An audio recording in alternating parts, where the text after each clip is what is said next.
Welcome, XVGM listeners, to a very special episode.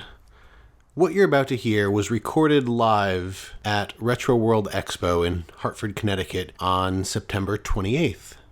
Just wanted to let people know that the recording may not sound quite the same as what you're used to hearing because we ended up using some slightly different equipment. We had to change some things around and make a few concessions to make everything work. So if this doesn't sound as crisp as some of our other episodes, now you know why.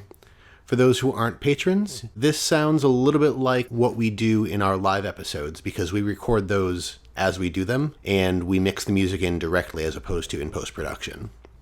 So there you have it. Please enjoy this episode of SNES versus Genesis Battle Royale.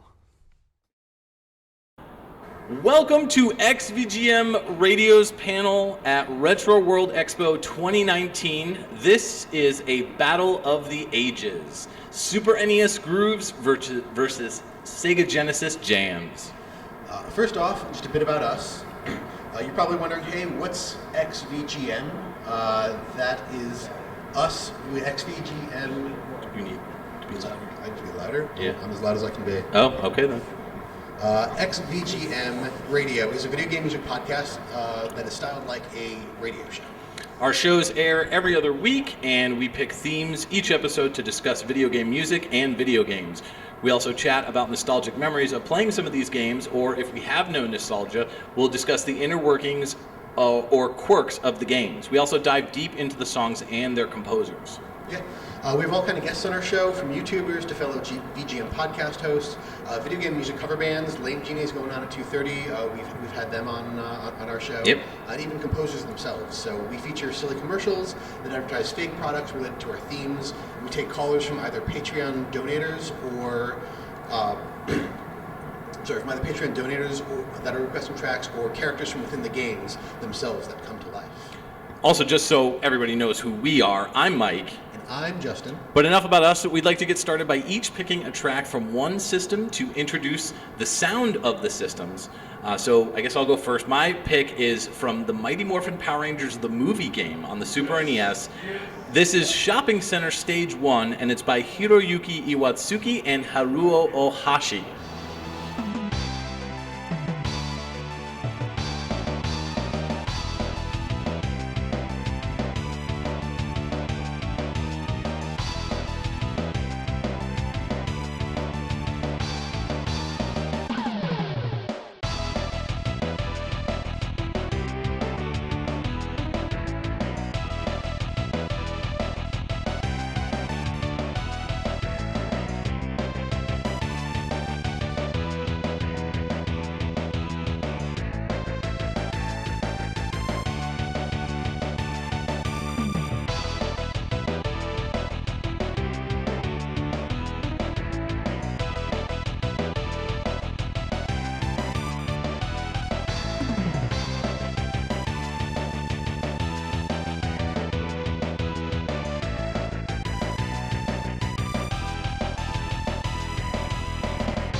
That was Mighty Morphin Power Rangers, the movie, the Shopping Center Stage 1. That was by Hiroyuki Iwatsuki and Haruo Ohashi. And that was the Super NES game. There was a Mighty Morphin Power Rangers, the movie game, that came out for Genesis as well. Totally different soundtrack. It actually took all the music from the show and did like heavy metalized versions of that on the Genesis. Just to talk briefly about the composers, we're only going to pick one game per composer. Haruo Ohashi did Mighty Morphin Power Rangers, the Fighting Edition, as well. He's a Natsume composer, along with Hiroyuki Iwatsuki, who did Wild Guns and the recently re-released Wild Guns Reloaded, and he wrote new tracks for that as well. Yeah. So next up, my pick is going to be from the Genesis, since we are bouncing back and forth between Genesis and Super Nintendo. So my pick is going to be from The Lost Vikings, which came out in 1992 on the Genesis. The track is called Prehistoria, and the composer on this is Matt Furness.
Alright, that was Prehistoria from the Genesis release of The Lost Vikings in 1992, composed by Matt Furness. Matt Furness, of course, famous for a ton of stuff, but I'll pick one out here. In 1996, I did music and sound in Battletoads in Battle Maniacs. That was the Master System port, I believe. Right. Yeah.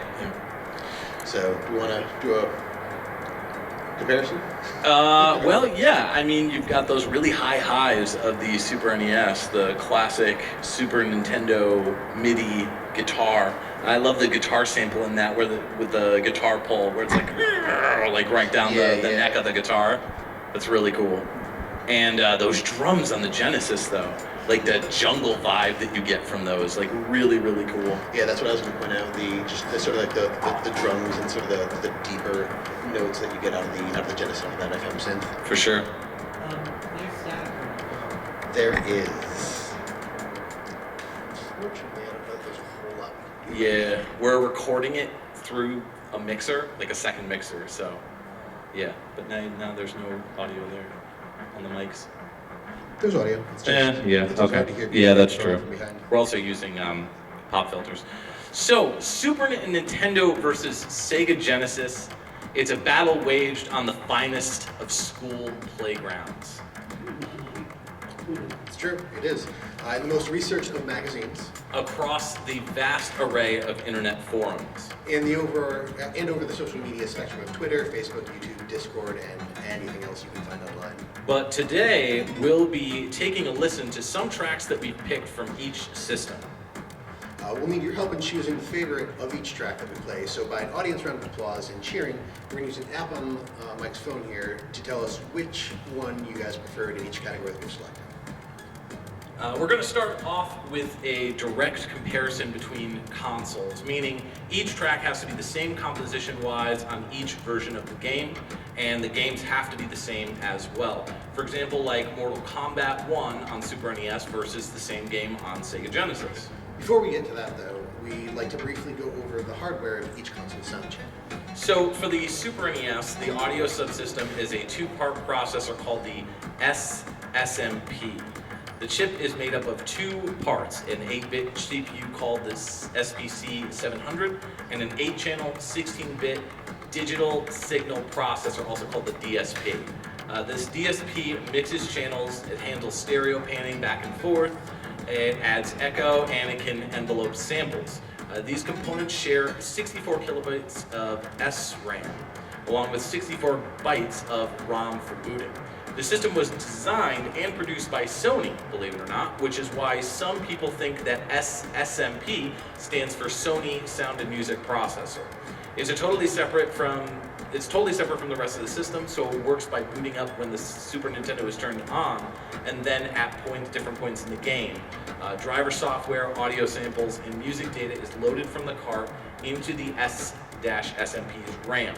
When the Super NES's CPU comes across code to play a song or sound effect, it sends that message to the SPC 700, which handles it. I know this is super technical jargon, but hold on, it gets fun. Then the DSP takes the audio samples, it mixes them according to the music, and then sends all that to the audio out jack on the Super NES. This chip is capable of producing stereo sound composed of 8 voices generated using 16-bit audio samples and various effects such as reverberation. It's a pretty cool chip. On the other hand, you have the Genesis. This console actually has 2 sound chips, the Yamaha YM2612 FM synthesizer, as well as the Texas Instruments SN76489 PSG, which came out of the Master System, also into the Game Gear. And this was integrated with the Video Display Processor, or VDP. The Z20 processor was used to control both sound chips to produce stereo music and sound effects. The SN6489 from the Master System has 3 square or pulse wave channels, as well as 1 noise channel, which can produce periodic or white noise depending on what mode it's being used for. The YM2612, sometimes called as well the OPN2, is a bit more advanced, although using the two chips in conjunction is a great way to get some serious depth to sound. It has 6 simultaneous FM channels, plus an optional digital analog converter called the DAC, channel for digitized sound, which is mostly used for things like percussion samples.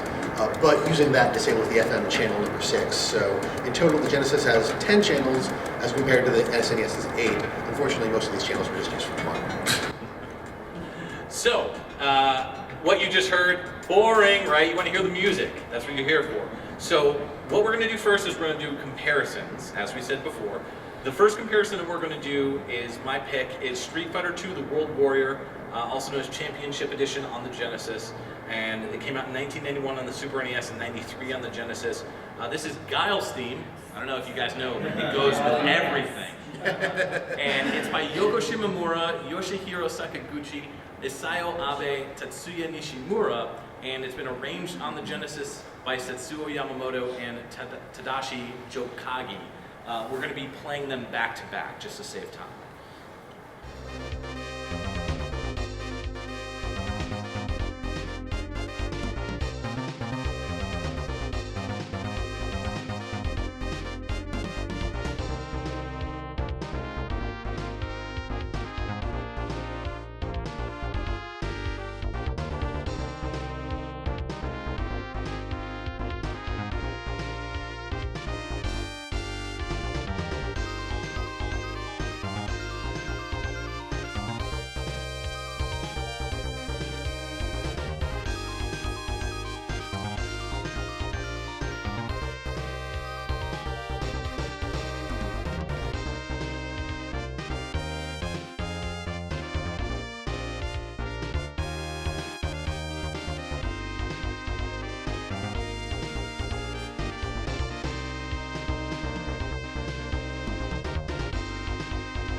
Right, so that was my pick for best comparison. Street Fighter II, The World Warrior, and the Championship Edition on the Genesis, which came out in 91 and 93 respectively. That was Guile's theme, again, it goes with everything. And that was by Yoko Shimomura, Yoshihiro Sakaguchi, Isayo Abe, Tetsuya Nishimura, and it was arranged on the Genesis by Setsuo Yamamoto and Tadashi Jokagi. Yoko Shimomura has done so much music, but Radiant Historia is probably one of my favorite soundtracks that she's done. Yoshihiro Sakaguchi recently did I Am Setsuna, did sound design on that. Composition-wise, Warriors of Fate in 92. Isayo Abe, they did Cadillacs and Dinosaurs on the arcade. Alright. Tetsuya Nishimura did Mega Man 7, did the sound composition on that on the Super NES. For the arrangement on the Genesis side, Setsuo Yamamoto did Mega Man X, did the part of the composition team on that. And Tadashi Jokagi did a lot less, but did mostly sound effects and technical advisory roles. Breath of Fire is one of their games in 93 that we could talk about. So I don't know about you guys, but I thought personally the Super Nintendo version is my favorite, but let's find out about your favorite. So by a round of applause and cheering and all that, which one did you like first? What was that? The first one is the Super NES one, and then the second one was the Genesis. So by a round of applause, who likes the Super NES one better?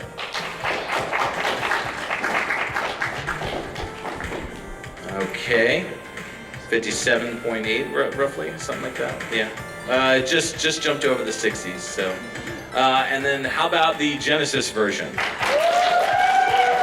Wow.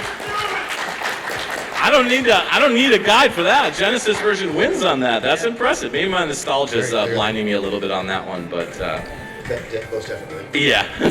Thanks.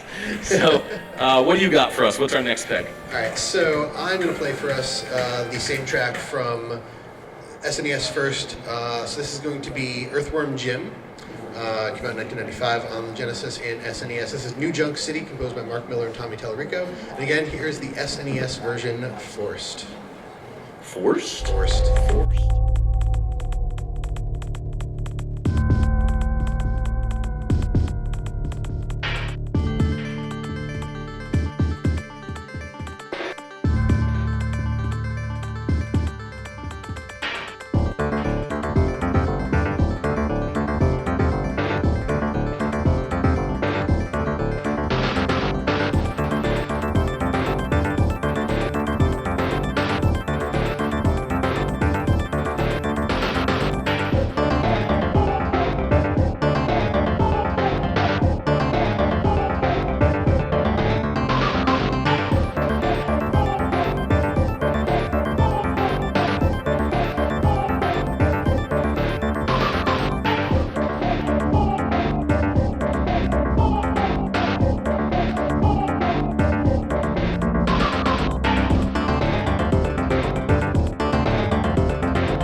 So that was, again, Earthworm Jim on both the SNES and the Genesis. That was New Junk City by Mark Miller and Tommy Tallarico. And again, we have a game that was put out on both systems. I think this came out on the Genesis first, right? Yes, it did. Yeah, so this was ported to the SNES. And in some ways, you might be able to tell. In some ways, maybe not so much. But it's a little muddier on the Super NES. Yeah. But I really like the instrumentation on that version better. Agreed. I think the music samples that were used on the SNES were a little bit better, but I like a lot of the deeper sounds. The crunchy tones on the Genesis. Yes, it's funny. If you ever listen to our show, you'll know that I'm not the person to give the highest praise to the Genesis, mostly because I don't have a whole lot of nostalgia for it, because I didn't grow up with one. But slowly, I am finding music that I like in the Genesis, and I find that those that don't know how to program music on the Genesis have this thing called twarp that we refer to, and it's when, we talk about it on the show all the time. Yeah, the way that I've described it is like you have a bass drum sound, but it sounds like you're taking that bass drum and you're throwing it in the mud. Yeah, and it just sounds awful. Twarmpy. It's a word that we've coined. It'll be on shirts probably. That is not the case in this track on the Genesis. Yeah. I would be very, very strongly behind the Genesis on this. But yeah. Real quick, just to talk about Mark Miller and Tommy Tallarico, both names that most people would probably be very familiar with. I'm going to say Mark Miller did music on, I just had it here, RoboCop versus the Terminator in 1993. It's a great game. And Tommy Tallarico has done so much. We'll say it's always hard to pick something. Advent Rising. I'll make it easier. No. I'm going to say Evil Dead: Hail to the King in 2000. Okay, there you go. Fun fact. I actually reached out to Mark Miller about this soundtrack. Oh yeah. And he actually told me that he didn't compose this. He's credited on it, but supposedly Tommy Tallarico did it, and they, for whatever reason, had to credit Mark Miller for something. I don't know. I'm thinking he lost a bet in like poker or something like that. But by a round of applause, the Super NES version. What do you guys think of that one? I think 65 was the highest. All right, and the Genesis version. What do you think of that? 69. 69, dudes. Nice. Genesis wins again. Nice. All right. We are 0 for 2 on the SNES. We are 0 for 2. We got to come back. All right. So. Well, next up, we'd like to show off some of the capabilities of the consoles and what we consider a pushing of the limits or a showcase of a specific strength that we feel the console's chip has. Right. So we each picked 2 different tracks. Yep. Totally different, wildly different tracks. So my first pick that we'll play is from Super Castlevania 4 on the Super NES. Right, That's what's up. Came out in 1991. This is Stage 3-3, also known as the Submerged City. It's by Masanori Adachi, Akira Soji, and Taro Kudo.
So that was Super Castlevania 4, the 1991 release on the Super NES. It came out on Super NES, yeah. Stage 3-3, The Submerged City. It's by Masanori Adachi and Akira Soji, as well as Taro Kudo.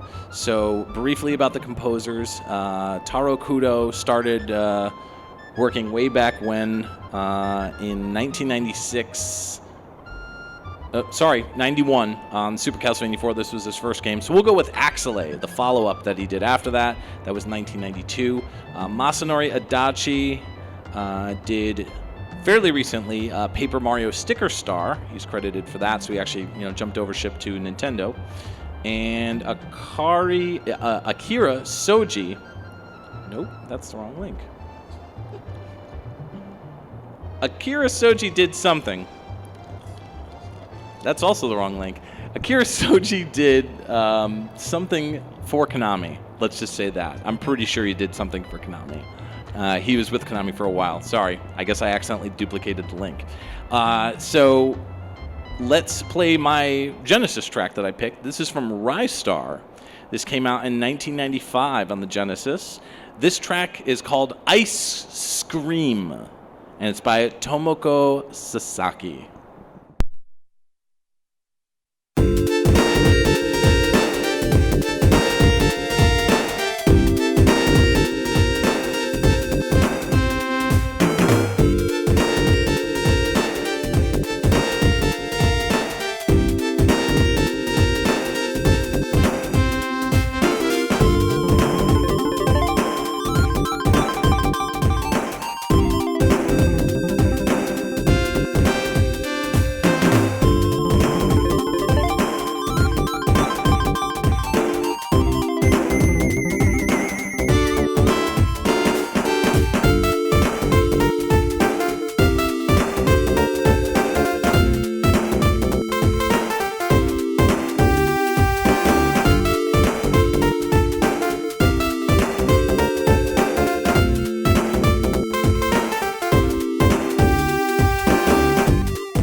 That was the Genesis game Rystar. Came out in 1995. That was Ice Scream. I had to really pronounce that.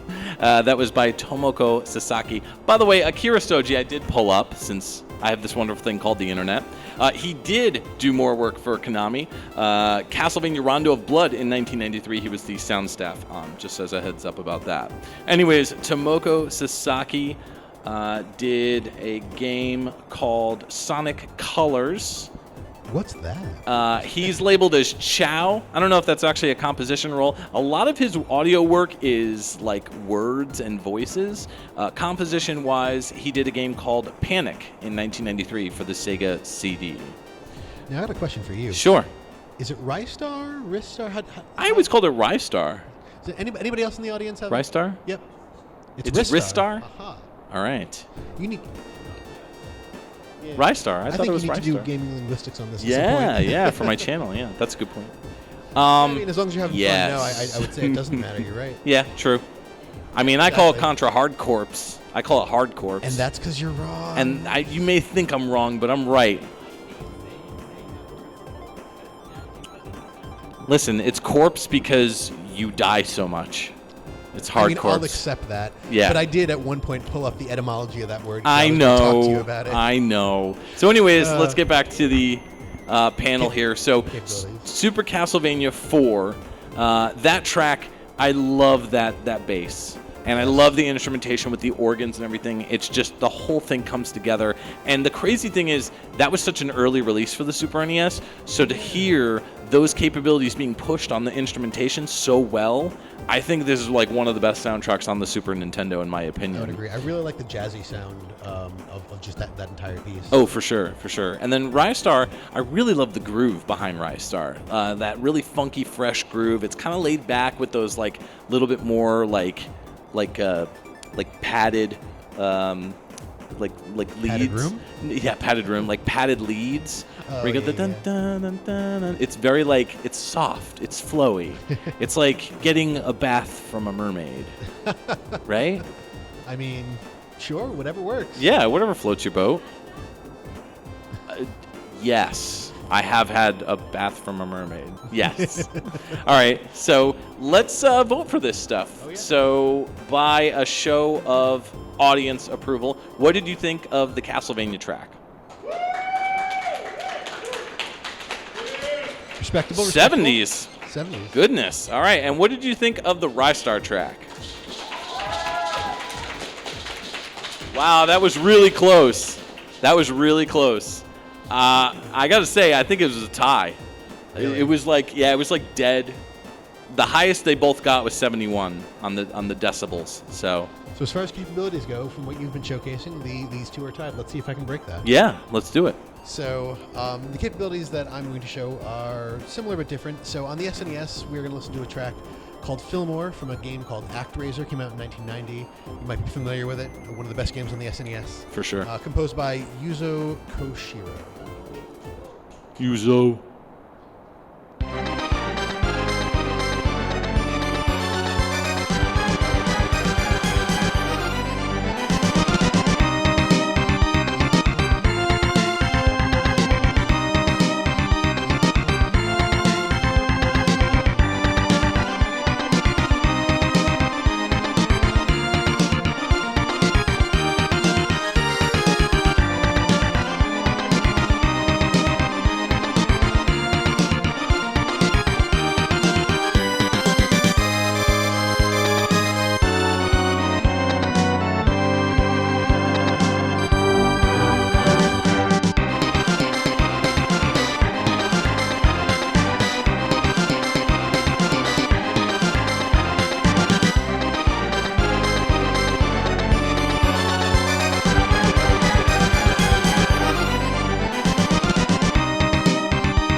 All right, so that was Fillmore from 1990's ActRaiser, composed by Yuzo Koshiro. If you are not familiar with the name Yuzo Koshiro, for one, shame on you. For two, we will go with so hard to pick. Streets. Well, we're gonna get into that later. So I will agree with you, but I will hold up Batman Returns in 1992. Yeah, I did sound management on that. That's a little. What is it? SNES beat 'em up that was kind of quirky and a little bit interesting. So to showcase on the other side of things on the Genesis, I'm going to pull a track from a game called Alien Soldier, which came out in 1995. I'm already hearing people that are ready for this. The track is called Runner 80-2025, and it was composed by Norio Hanzawa.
No, we don't want to, but I'm going to bring us back from this because I can get lost in this song all day. So that was Runner 802025 from 1995's Alien Soldier, composed by Norio Hanzawa.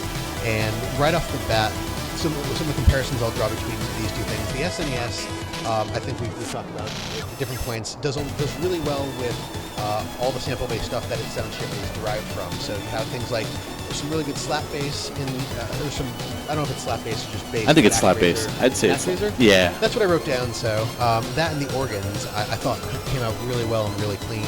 But on this track, on this Alien Soldier track, you've got these drums that are really like punchy and really in your face. And there's also a slap bass on this that I feel sounds different. I don't know if I'd say it's better or worse than the SNES, but you've got sort of a totally different, fast, speedy, almost like thrashing slap bass. It's really brutal, this Genesis track. It's balls to the wall. It is. It's brutal McNoodle. That's how tough it is.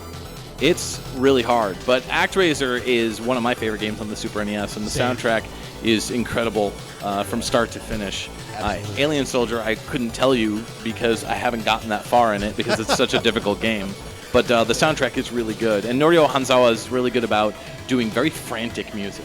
Yeah. So Norio Hanzawa, the track, the game that I pull out from him that he's done is Bleach: The Blade of Fate in 2006. Oh, cool. That was on the PS3. That also had some really good, really frantic music. Those games were fairly fun. Yeah. All right. So by a show of round of applause for the ActRaiser track, let's hit it.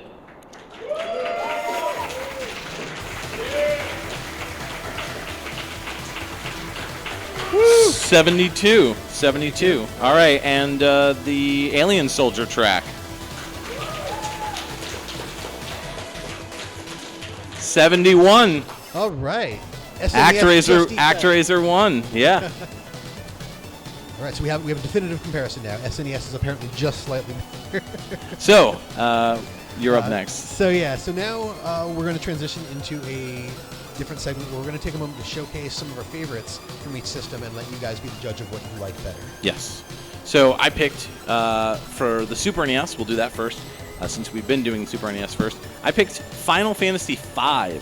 This came out in 1992. The track is The Decisive Battle, and it's by Nobuo Uematsu.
That was Final Fantasy V. Came out in 1992 on the Super Famicom exclusive. That was The Decisive Battle, and it's by Nobuo Uematsu. He's probably most well known for, what would you say, Final Fantasy VII? A little game called Final Fantasy VII, or almost every Final Fantasy, but yeah. Let's go Rad Racer on the NES. What? Yeah. So let's move into the Genesis. This is Streets of Rage 3. This is Cycle 1, also known as Round 1-2, and it's by Motohiro Kawashima and Yuzo Koshiro.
We'd love to play the whole thing, but we're running short on time. We still have more tunes to get through. But that was Streets of Rage 3. Came out on the Sega Genesis, and that was Cycle 1, also known as Round 1-2, and it came out in 1994. And that was by Motohiro Kawashima and Yuzo Koshiro. Yuzo we just talked about. I guess I'll say the Midnight Wangan? I think it's Wangang? Yeah. That, and he's done like almost all those games. And Motohiro Kawashima also did a game called Oh Dear in 2015, and he's credited as Hot Tunes/DJ Sets. That's deer spelled D-E-E-R. D-E-E-R. I really hope it's a game where you run around as a flaming deer. I mean, if it's not, then it's wrong. Right? All right. So, I really like the crunchiness of that Streets of Rage 3 track. It's just total like 90s like acid house music. Yeah. It's so good. And then the Final Fantasy V, I love those drums. The like those really heavy sounding thick drums. That really stood out to me. Yeah. And I mean, it's Final Fantasy, so that's what I was gonna say. I'm like, it's Final Fantasy, so it just sounds like Final Fantasy. Yeah, for sure. Great. So let's pit these two up against each other. Let's have you vote for which one you like better. By a round of applause, who liked the Final Fantasy V track better?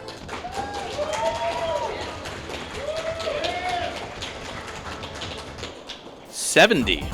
All right. And by a round of applause, who liked the Streets of Rage 3 track better?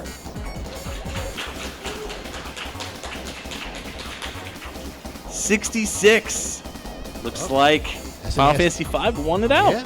All right. SNES came out on top there. Yeah. All right, Justin, what do you got for us? All right, so last two tracks of the panel. I'm going to first play an SNES track from my favorite game on the SNES, which is Gradius 3. The game came out in 1990. Thank you.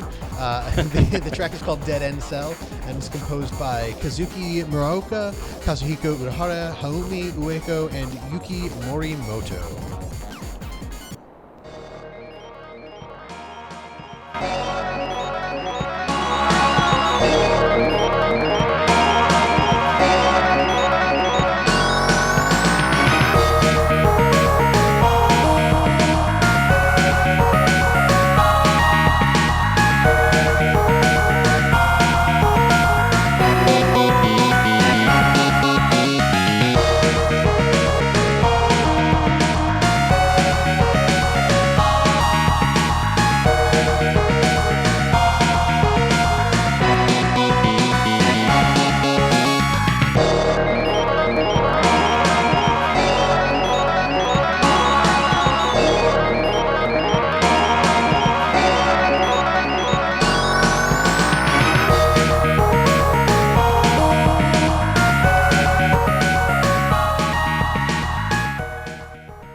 Dead End Cell from Gradius 3 in 1990, composed by... We'll get into the composers because there's a few of them. So, this game, just to speak a little bit about it, is just one of my favorite games in the SNES. I'm not big on bullet hells or shmups, but something about this game, probably the slowdown that you got on the SNES, is what I loved about it as a kid. It is. Sorry about that. It's about as classic as you can get. Yes, it is. So, just real quick to go over these folks. Kazuki Muraoka did most of the Metal Gear Solid games, but I will throw out Guitar Freaks in 1999. They were a sound advisor. Good game. Kazuhiko Urahara did Deadly Arts in 1998 as a sound producer, and Harumi Ueko. Ooh, where are we here? I just saw Jurassic Park 3 in 2001. They did a original music composition on that one. Very cool. And then Yuki Morimoto. Well, obviously this one, another favorite of ours, sound and music done by them in Tiny Toon Adventures, Buster Busts Loose. Talk about that game all the time on our show. We do. We talk very frequently about Buster, specifically Busting Loose. Specifically about him busting loose. So, finally, for the Genesis track, I'm going to play a track called Smoking Head from a game called Battle Mania Daiginjo. It came out in 1993. This was composed by Fumito Tamiyana, Yasuyuki Hamada, Yoko Kawashima, and Shigenori Masuko. I'm excited for this one. Me too.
Indeed, yes. So this one, again, Smoking Head from Battle Mania Daiginjo 1993. If you haven't seen this one, give it a shot. The music in it is very good. It was hard to actually get a track for this, and the game itself looks relatively interesting. I just want to say, this is the one game that when people are like, what game do you suggest that people check out on the Genesis? This game. This is a Mega Drive exclusive. It only came out in Japan. Phenomenal soundtrack. If this game came out in the US, I think it would have single-handedly boosted sales to the Genesis because it was such an amazing game. I mean, like, if you're looking for a fun shooter, you play as two different girls, Madison and Crystal, I think? Yeah. And you can swap back and forth between the two. It's a shooter. It's like a on-rail shooter. So you're moving around the screen, but it's so good. And the music is phenomenal from top to bottom. No, so definitely the soundtrack. There's repros out on the floor. Yeah. I don't condone if you know, I mean, I own repros, but I think if I was going to suggest that somebody get this game, get a repro of it, because getting it in Japan, it's like way too expensive. It's super rare too. Yeah. Anyways. So these composers, real quick. Fumito Tamiyama was on the sound team for a lovely game called Hot Dog Storm in 1996. It's a real game. Check it out. It's not what you think. Yeah. It's just a storm of hot dogs coming at me. You just spoiled the whole game. Sorry. Yasuyuki Hamada was a sound composer on a game called Socket in 1993. Yep. Yoko Kawashima was a music composer on a game called Widget in 1992. And then finally, Shigenori Masuko was a part of sound design team on Dragon Ball Z Budokai Tenkaichi in 2005. Word. So now, yes, this is the end. This is the end. Touches it. We need to hear what you like better. We'll start with Gradius 3. Go. Gradius 3. Like Gradius 3. Not a lot. 65. All right. Got it. I will not do that again. Who liked Battle Mania Daiginjo more? Yep. That's what I'm talking about. What was it? It was Battle Mania Daiginjo. You heard them. No, what was the number? 67. Really? Yeah. Oh, Yeah. all right. So there you go. Who likes the Super NES better? In general. In general, yes. 65. Who likes the Genesis better? Wow. Sounds 71. Like Genesis, yeah? Yeah. All right. Well, that settles it. If you look at the numbers consistently, Yeah. the data proves it. Data So, proves. Thank you for helping us Yeah. to figure out the answer to this lifelong question. Yes, for sure. We're now going to put a nail in the coffin. It's over. It's done. Genesis wins. Yeah, nobody else can ever talk about this topic ever again. But anyways, thank you guys so much for coming. We really appreciate it. We had a really great crowd, so thank you so much. Again, we are XVGM Radio. We have a podcast. It's xvgmradio.com. We do something very similar to this on our show. We do comparison episodes. We do episodes where we feature composers. We had Grant Kirkhope on from Perfect Dark, Yep. Banjo-Kazooie. We did a Dreamcast episode for the birthday of the Dreamcast. Yep, yeah, the 20th anniversary. 9/9/19. We've done all different sorts of stuff. We did a C64 comparison for Commodore 64, compared the Commodore 64 to their like arcade ports or the versions that came ported over to the Commodore. We did, what else? We have a Halloween episode every single year called Spooky Fest, and it's a lot of fun. We do it like a radio show, like Radio 104, how they used to do 104 Fest. 104 Fest, yeah. So we do it kind of like that. You can tell ours is better because we do voices with it. Yeah. So we'd like to get a shot for our social media of you guys. If you want to cheer, holler, hoot, and nanny, whatever you want to do. Woo! Thank you, guys. If anyone has any Thanks so questions, much. We'll be, Yeah. we'll be here while we're breaking Yep. all the stuff down. Yeah, feel free to stop by. If you didn't get a business card, if you want, links directly to the show, feel free to come get one. Thanks, guys. Thank you for attending. All right, well, thank you all for listening, and I hope you learned something today about what systems do what and what you can get out of some of these audio chips. So, we'd like to take a moment to thank our Patreon patrons, without whom this show's continued improvement would be impossible. They are Alex Messenger, Scott McElhone, Cam Worma, Chris Murray, Kung Fu Carlito of the Heroes 3 podcast, Jordan and Anson Davis, Chris Myers, Jeremy Rutz, Peter Panda, Brad Austin, and the Autistic Gamer 89. If you would like to become a patron, you can sign up at patreon.com/xvgmradio. There you can see the different tiers as well. Just $1 gets you a thank you and access to our monthly live shows. You can visit our website, xvgmradio.com, where you can listen to all the episodes and learn more about your hosts, as well as any of our guests or composers that we've had on the show. If you'd like to reach out to us, you can always email us at xvgmradio@gmail.com. And if you'd like what you've heard, please consider giving us a rating on iTunes and a review. You can also join our Facebook group and chat with other VGM lovers at www.facebook.com/groups/xvgmradio, where we talk about everything from current game news to sharing awesome VGM tracks, or just talking about the podcast itself. And you can find us on Twitter and Instagram. Our handle for both of those sites is @xvgmradio. If you don't have any other social media or just want to try something unique, check us out on our Discord group chat. Links will be in the show notes. So we'll see you all again in 2 weeks, where our episode is going to be centered around Castlevania oddities. We're taking a look at tracks that either come from non-mainstream Castlevania games or games that are not Castlevania that feature Castlevania locations and characters. So stay tuned for that. So this is Mike And Justin. signing off for XVGM Radio.